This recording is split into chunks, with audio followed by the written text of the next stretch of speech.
Assalamualaikum warahmatullahi wabarakatuh. Perkenalkan, nama saya Iksan Hermawan, NIM I1E018036. Perkenalkan, nama saya Iqbal Hidayat, NIM I1E017057. Perkenalkan, nama saya Utut Putranto, NIM E1E018047. Perkenalkan, nama saya Gifron Salam, NIM I1E018016.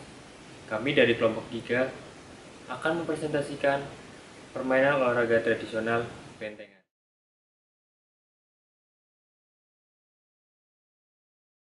Permainan bentengan merupakan permainan tradisional dari Indonesia yang dulu sangat diminati oleh anak-anak untuk bermain pada waktu senggang dan untuk menghilangkan rasa penat. Permainan ini dikenal dengan istilah rerebonan di daerah Jawa Barat dan memiliki istilah yang berbeda di daerah yang berbeda seperti bris-brisan, omer, pal-palan, maupun cek-cekan.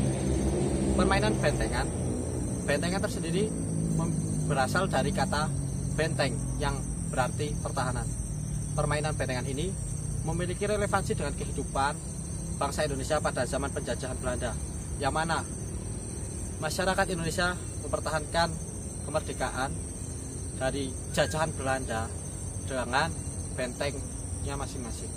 Dan benteng memiliki analogi tersendiri, yaitu kehidupan baru, yaitu kehidupan anak-anak, sehingga permainan bentengan ini muncul dari situ.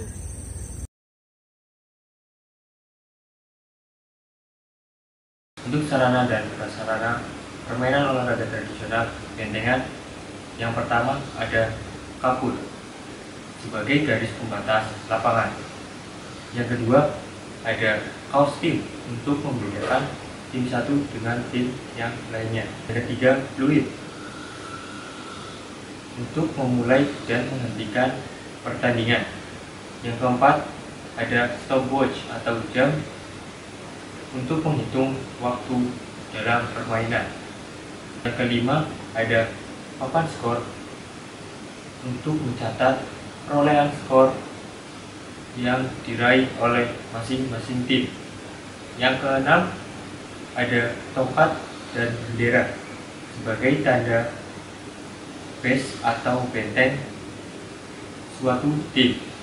Yang terakhir, arena pertandingan menggunakan lapangan kumpul berbentuk segi 6 dengan panjang sisi 7 meter.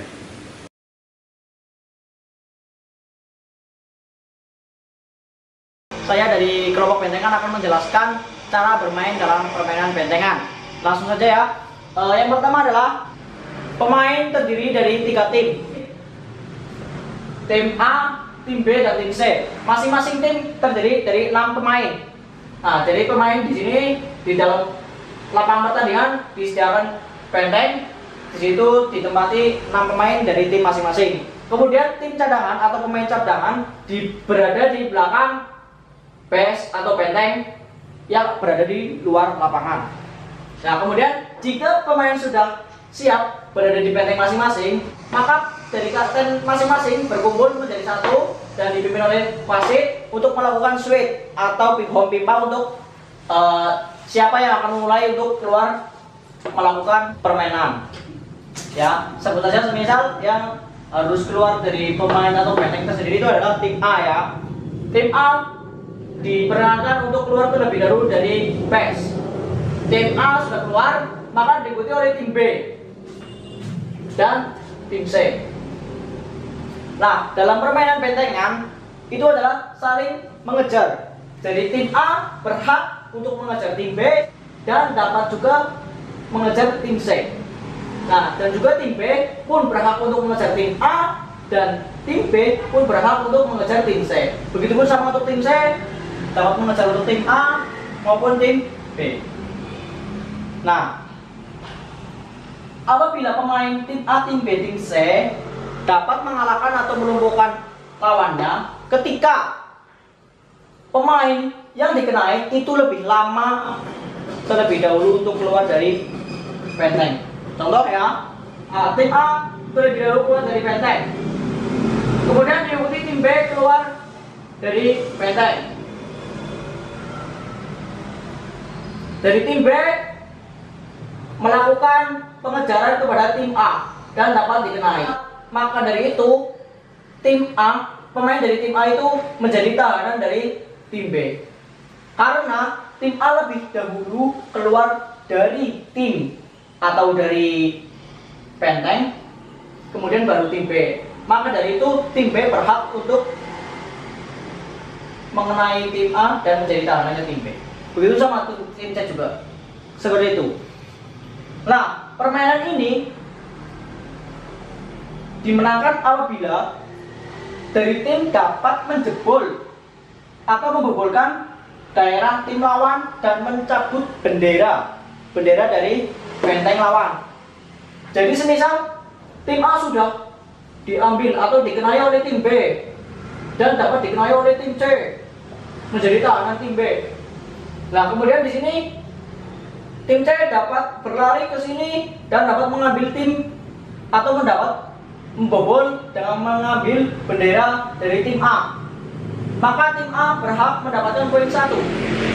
Permainan terus-menerus bentuk dalam waktu permainan adalah 15 menit. Apabila dalam permainan itu dalam 15 menit masih belum ada yang mendapatkan skor dari masing-masing tim, maka permainan dihitung dari berapa banyak pemain masing-masing tim mendapatkan pemain tahanan. Dan apabila masing-masing tim tidak mendapati pemain yang menahan atau mempunyai tahanan, maka permainan diulang kembali dengan waktu 5 menit. Oke, seperti itu. Yang selanjutnya adalah apabila pemain yang berlari dan dikejar. Nah, kemudian pemain itu keluar dari lapangan pertandingan atau keluar dari garis lapangan, maka pemain tersebut akan dikeluarkan. Di sini ada wasit. Jadi pertandingan ada wasit. Kemudian apabila wasit meniup peluit dan mengatakan bahwa itu pemain keluar dari garis pertandingan, maka pemain itu akan diskors untuk tidak bermain.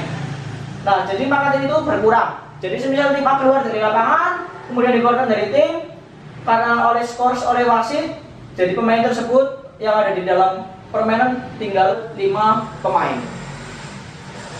Seperti itu. Ya, mungkin itu saja yang dapat saya sampaikan.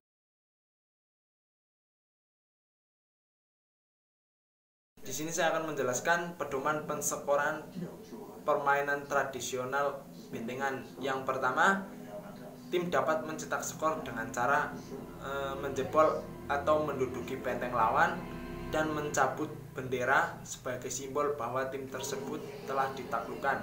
Yang kedua, setiap tim hanya diberikan 3 pemain untuk menyerang. Apabila terdapat 4 pemain, maka pemain yang keluar pertama dari base akan dijadikan tahanan. Yang ketiga, apabila ada tim yang menjebol atau menduduki benteng lawan akan mendapatkan 3 poin. Tim yang dijebol akan mendapatkan 1 poin dan tim yang tidak menjebol atau dijebol akan mendapatkan 2 poin. Kemudian pertandingan dimulai dari awal dengan tim yang dijebol akan menyerang terlebih dahulu. Yang keempat, pertandingan dilakukan di dalam lapangan. Apabila terdapat pemain yang keluar dari lapangan, maka pemain tersebut akan dijadikan tahanan. Yang kelima, apabila ada tim yang tidak berani keluar dari base, maka akan dihitung oleh wasit 5 detik. Apabila dalam 5 detik tersebut tidak berani keluar dari base, maka tim tersebut akan dikurangi poinnya 1.